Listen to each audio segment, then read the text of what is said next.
sewa tempat tinggal lebih dari 183 hari atau dokumen pemindahan anggota keluarga. Nah, selanjutnya, warga negara asing ini bisa menjadi SPLN kalau orang pribadi yang tidak bertempat tinggal di Indonesia ini berada di Indonesia lebih dari 183 hari dalam jangka waktu 12 bulan. Nah, terus harus memenuhi persyaratan yang pertama, yaitu bertempat tinggal di luar Indonesia secara permanen atau bukan singgah.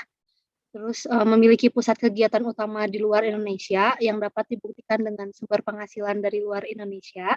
Terus suami, istri, anak keluarganya ini ada yang tinggal luar Indonesia.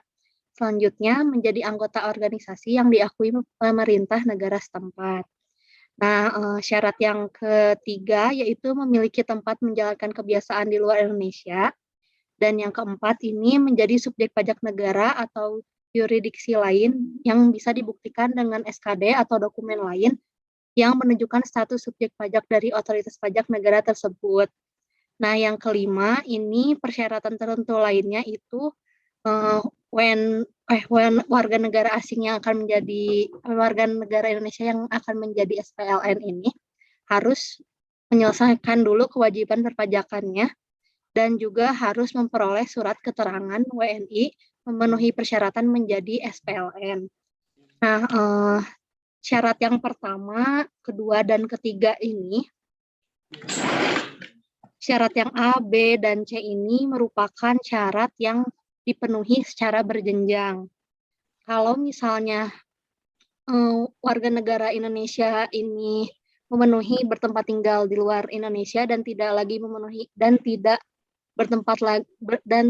bertempat tinggal di Indonesia, maka nggak usah melakukan persyaratan yang B dan C.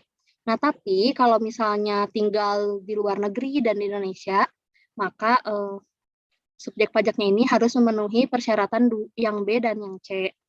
Nah, sedangkan kalau misalnya ada memiliki kegiatan di Indonesia dan di luar negeri itu juga sama harus memenuhi persyaratan yang C dan D. Selanjutnya ini ada soal yang kedua. Tuan Burhan adalah pengusaha hotel. Nah, omset penghasilan bruto dalam setahunnya ini kurang dari 4,8 miliar. Apakah wajib menyelenggarakan pembukuan? Kalau tidak wajib, apa yang harus dipilih sama Tuan Burhan?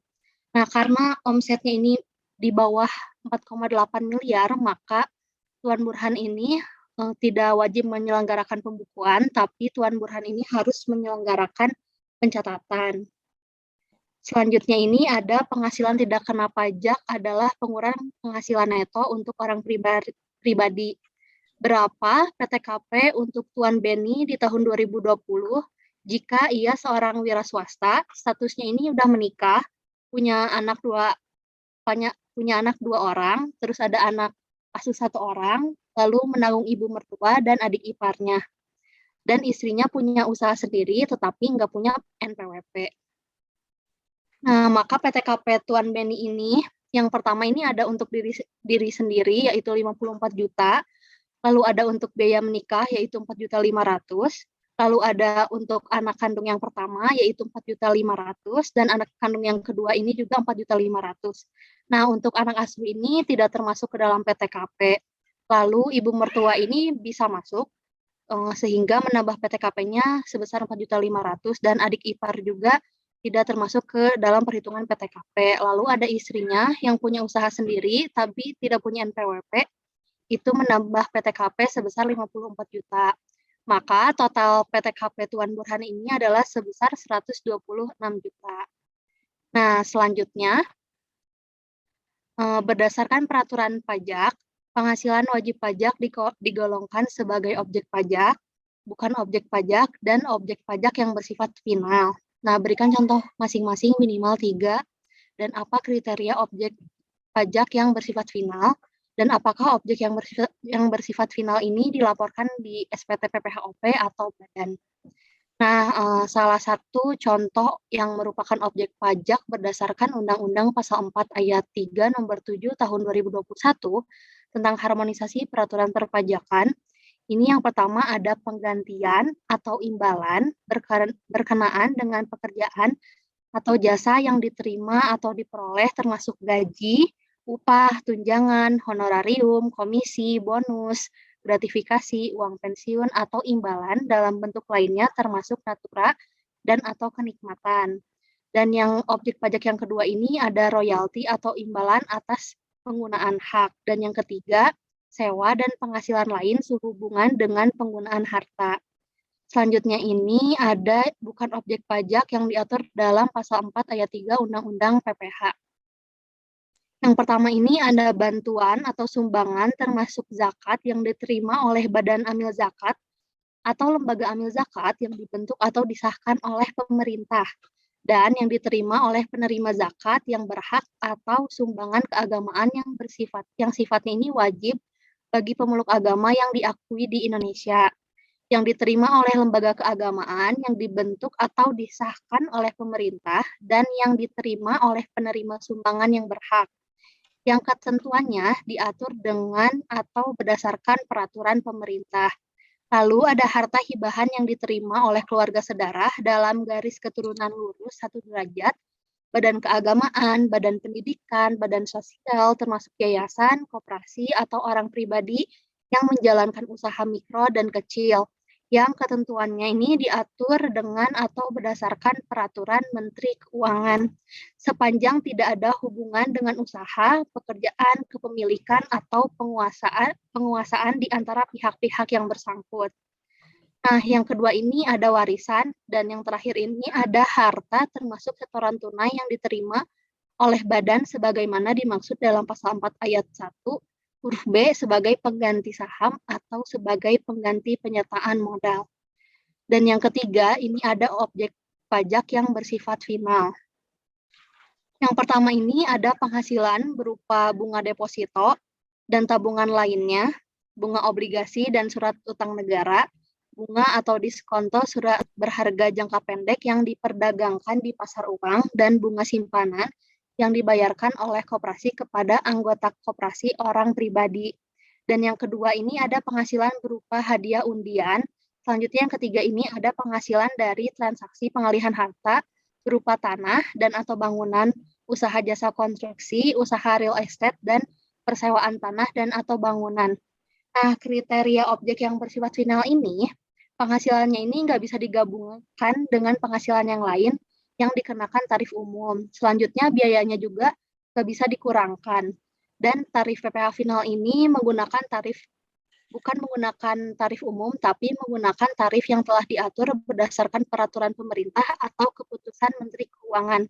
Serta objek pajak yang bersifat final ini dilaporkan juga di dalam SPT PPHOP maupun badan. Nah, selanjutnya ini ada pajak-pajak yang dibayar dalam tahun berjalan dapat dikategorikan sebagai objek pajak atau objek pajak final. Dipotong atau dipungut oleh pihak ketiga atau dibayar sendiri, merupakan kredit pajak atau bukan. Berikan contohnya yang merupakan representasi ketiga ciri tersebut. Nah, contohnya ini ada Tuan Andi, seorang pengusaha kain yang memiliki omsetnya itu 500 juta per tahun dan memiliki banyak ruko di daerah Kemang untuk disewakan. Selanjutnya, Tuan Andi ini juga mempunyai warisan dari orang tuanya senilai 100 juta. Berdasarkan ketentuan, penghasilan terdiri dari penghasilan sebagai objek pajak dan penghasilan bukan objek pajak. Nah, penghasilan atas usaha kain dan sewa ruko merupakan penghasilan sebagai objek pajak. Tapi, warisan ini bukan objek pajak karena warisannya ini diterima oleh keluarga yang sedarah dalam garis keturunan lurus atau sederajat. Nah, ada dua cara yang digunakan untuk pengenaan PPh atas penghasilan objek pajak, yaitu pertama, PPh secara umum dikenakan dengan memakai tarif pasal 17, dan yang kedua ini dikenakan PPh yang bersifat final. Penghasilan atas usaha kain merupakan PPh pasal 21 dan pajaknya dibayar dan dilaporkan sendiri oleh Tuan Andi. Sedangkan untuk sewa ruko di Kemang itu merupakan PPh final pasal 4 ayat 2 yang dipotong oleh penyewa dan tidak bisa dikreditkan di akhir tahun. Selanjutnya ini ada Poin nomor 6, bagaimana perlakuan terhadap dividen sebelum dan sesudah berlakunya Undang-Undang Cipta Kerja. Nah, berdasarkan Undang-Undang Pasal 4 Ayat 3 Nomor 36 Tahun 2008 tentang pajak penghasilan, dividen yang tidak dikenain pajak adalah dividen atau bagian laba yang diterima atau diperoleh perseroan terbatas sebagai wajib pajak dalam negeri, koperasi, badan usaha milik negara, atau badan usaha milik daerah dari penyertaan modal pada badan usaha yang didirikan dan bertempat kedudukan di Indonesia dengan syarat yang pertama, dividen ini berasal dari cadangan laba yang ditahan, dan yang kedua ini bagi perseroan terbatas, badan usaha milik negara dan badan usaha milik daerah yang menerima dividen, kepemilikan saham pada badan yang memberikan dividen paling rendah ini 25% dari jumlah modal yang disetor.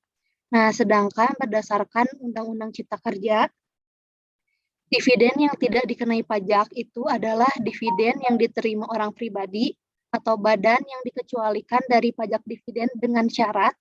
Yang pertama ini dividennya itu harus diinvestasikan di Indonesia.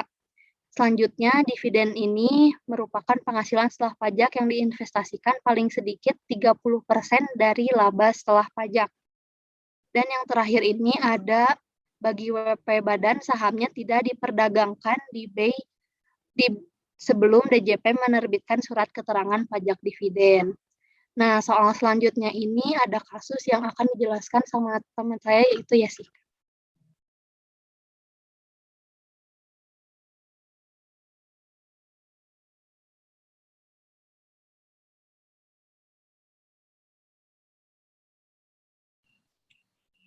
Nah, sekarang masuk ke soal kasus ya.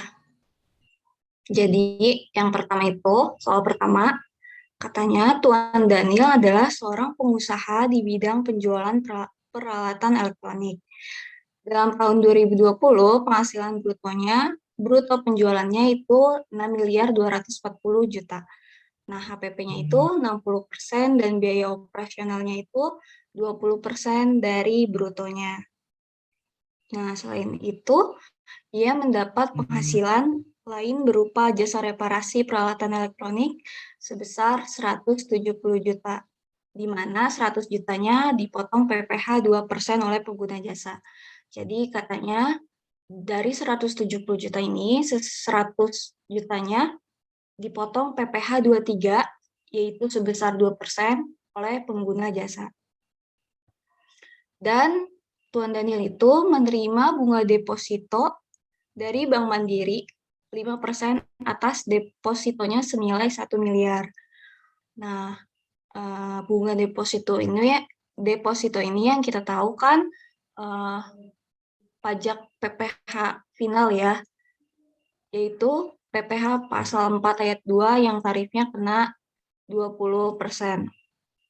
Jadi nanti atas pajak bunga deposito ini tidak diikutsertakan dalam perhitungan PPh tahunan terutang, nggak bisa dikreditin. Lalu katanya status Tuan Daniel adalah menikah, punya 2 orang anak angkat yang sudah diadopsi secara sah, serta menanggung ayah dan ibunya. Jadi PTKP-nya itu karena digabung sama istrinya, jadi PTKP-nya KI 3. Sebenarnya yang ditanggungnya 4 orang, tapi yang dihitungnya itu maksimal 3. Lalu kalau misalnya ada anak angkat gini, kalau diadopsinya secara sah itu boleh dihitung jadi tanggungan, tapi kalau nggak sah itu nggak boleh ya. Nah, lalu istrinya bekerja di PT Tunajaya sebagai kepala keuangan. Nah, gaji yang diterimanya itu sebesar 72 juta per tahun dan PPh yang dipotongnya itu 900.000.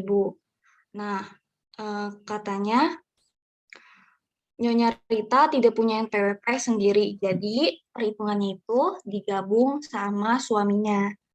Nah, angsuran PPh pasal 25 dibayar dalam tahun 2020 adalah sebesar 20 juta per bulan. Nah, disuruh kita menghitung PPh terutang dan PPh yang kurang lebih bayar untuk tahun 2020.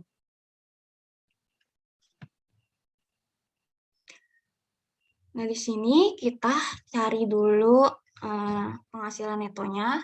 Gimana caranya? Yaitu tinggal penghasilan bruto dikurangi HPP dan dikurangi biaya operasional. Dihitung-dihitung, terus ketemu penghasilan netonya 1.248.000.000. Lalu ada tambahan penghasilan yaitu jasa reparasi tadi, yaitu sebesar 170 juta. Lalu karena digabungkan tadi katanya, jadi ditambah penghasilan istri yaitu 72 juta. Maka total penghasilannya itu semuanya itu 1.490.000.000. Lalu habis itu dikurangi PPKP-nya yaitu KI 3 sejumlah 126 juta, maka penghasilan kena pajaknya yaitu 1.364.000.000. Nah, ini untuk mencari PPh terutang setahunnya itu, yaitu pajak progresif pasal PPh pasal 17. Yang lalu dihitung kayak biasa, kayak 5% kali 50 juta, 15% dikali 200 juta, 25% dikali 250 juta, dan 30% dikali sisanya. Lalu ketemu PPh terutang tahunnya sebesar 354.200.000.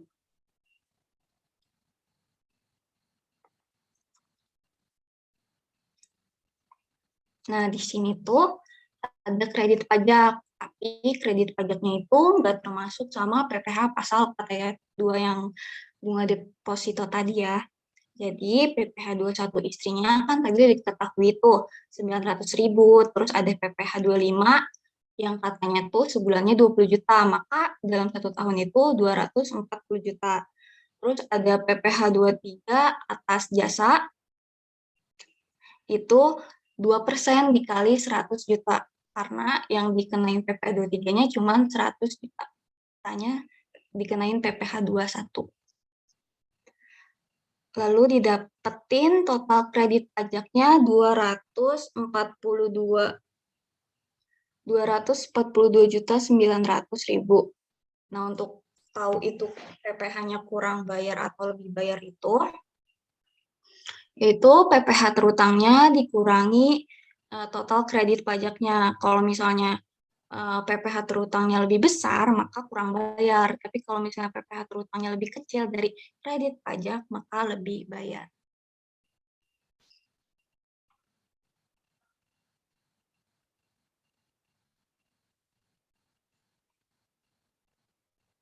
Nah, lanjut lagi sekarang ke soal nomor 2. Kasus nomor 2. Katanya, PT Samudra Jakarta adalah perusahaan angkutan barang sejak tahun 2010. Dalam tahun 2020, penghasilan bruto dari jasa tersebut senilai 4,5 miliar. Nah, biaya operasionalnya itu 70% dari penghasilan brutonya. Lalu PT Samudra Jakarta juga punya penghasilan lain berupa hasil sewa bangunan senilai 120 juta. Nah, sewa bangunan ini final juga ya, jadi nggak bisa dikreditin di waktu ngitung PPh terutang setahun. Nah, lalu ada dividen dari penyertaan saham di PT Angkasa sebesar 30% senilai 68 juta. Kayak yang tadi udah Mia jelasin. Jadi kalau misalnya dividennya itu lebih dari 25% sahamnya, maka itu bukan termasuk objek pajak. Jadi si PT Angkasa ini nggak dimasukin ke perhitungan ya. Lalu ada dividen dari PT Lautan, sahamnya 15% senilai 150 juta, nah itu bisa dimasukin. Lalu ada dividen dari Malay Corporation Malaysia senilai 28 ringgit, dengan 1 ringgitnya kursnya itu 3.500. Nah, ini tuh dikenain pajak 18% di negara Malaysia. nanti itu kena di PPh 24. Ada kredit pajaknya. Nah, terus katanya di tahun 2018 ini, PT Samudra mengalami kerugian fiskal senilai 400 juta, dan dalam tahun 2020, kerugian yang masih dapat dikompensasikan senilai 210 juta. Nah, kerugian ini bisa dikompensasikan ke tahun-tahun berikutnya selama 5 tahun berturut-turut. Nah, karena di PT Samudra Jakarta ini mengalami kerugian fiskal di tahun 2018, maka bisa dikompensasikan kerugiannya hingga tahun 2023. Lalu ada angsuran PPh 25 yang dibayar dalam tahun 2020 senilai 90 juta. Nah, disuruh hitung PPh terutang dan kurang lebih bayar untuk tahun 2020. Jadi sama untuk melihat hitung penghasilan netonya itu, penghasilan bruto dikurangi pengurangnya yaitu biaya operasional, dapat angka 1.350 juta. Lalu ada penghasilan dalam negeri lainnya yaitu dividen dari PT Lautan yang tadi, yang sahamnya 15%, makanya dia bisa dimasukin ke perhitungan, karena dia 15% ya, yaitu nilai 150 juta. Maka penghasilan dari dalam negerinya itu didapetin 1,5 miliar. Lalu ditambah lagi penghasilan dari luar negeri, dari Malaysia tadi, dividen juga, itu dapat 98 juta itu dari 28 ringgit dikali 3.500. Nah, didapetin total penghasilan dari luar negeri dan dalam negeri itu 1.598 juta. Nah, karena ada kompensasi kerugian dan masih dalam kurun waktu 5 tahun, maka dikurangi 210 juta. Maka penghasilan kena pajaknya itu 1.388 juta. Nah, ini kan PPh badan karena dia PT. Maka ngitungnya itu PT. Lalu penghasilan brutonya itu di bawah 4,8 miliar. Maka cara ngitungnya itu 50% dikali 22% dikali PKP-nya. Nah, PKP-nya itu 1.388 juta. Didapetin PPh terutang dalam setahunnya itu PT Samud ya, itu sebesar 152.680.000. Nah, udah gitu kita cari kredit pajaknya nih. Mayar ke bawah. Ya, kredit pajaknya yang pertama itu ada PPh pasal 23 yaitu atas dividen PT Lautan. Nah, itu 15% dikali 150 juta, maka PPh 23-nya itu yang dikreditin 22.500.000. Lalu yang kedua itu ada PPh. Yang kedua itu ada PPh pasal 24. PPh pasal 24. Nah, itu tuh PPh pasal 24 itu adalah salah satu jenis pelunasan PPh dalam tahun berjalan yang merupakan pajak yang dibayar atau terutang di luar negeri atas penghasilan dari luar negeri yang diterima WP dalam negeri. Nah, atas pajak itu, wajib pajak dapat mengkreditkan pajak terutang dalam tahun pajak yang sama. Nah, kan katanya ada dividen dari Malaysia, terus katanya dikenain pajak 18%. Atas pajak tersebut bisa dikreditkan. Nah, caranya gimana? Cara ngitungnya itu adalah membandingkan PPh terutang di luar negeri dengan PPh maksimum yang dapat dikreditkan, lalu ambil nominal yang paling rendah. Nah, nominal yang terendah itu yang dikreditkan. Nah, jadi pertama itu katanya kita ngitung PPh maksimum yang dapat dikreditkan, itu rumusnya penghasilan luar negeri dibagi PKP dikali total PPh berutang, yaitu tadi penghasilan dari luar negerinya dari Malaysianya itu 98 juta dibagi PKP-nya tadi udah dihitung di atas yaitu 1.388 juta. Terus dikali total PPh berutangnya tadi juga udah kita cari itu sebesar 152.680.000. Nah, didapat PPh maksimum yang dapat dikreditkannya itu adalah sebesar 10.780.000. Nah, udah gitu dibandingin juga sama PPh berutang atau yang dipotong di Malaysia. Caranya itu langsung aja 98 juta dikali 18%, yaitu dapat 17.640.000. Nah, katanya kan kalau udah dibandingin gini, yang mana sih nominal yang kita ambil antara si 10 juta ini sama si 17 juta ini?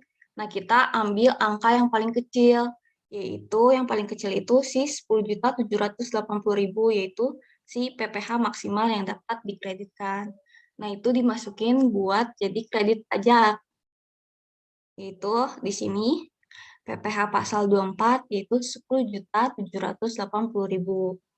Lalu ada PPh pasal 25-nya ini emang udah diketahui yaitu 90 juta. Nah, total kredit pajaknya yaitu 123.280.000.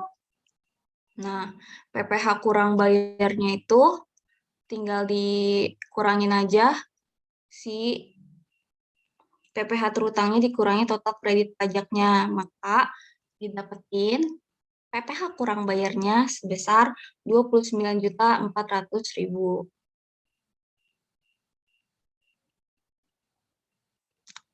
Sekian dari saya dan teman saya Miar.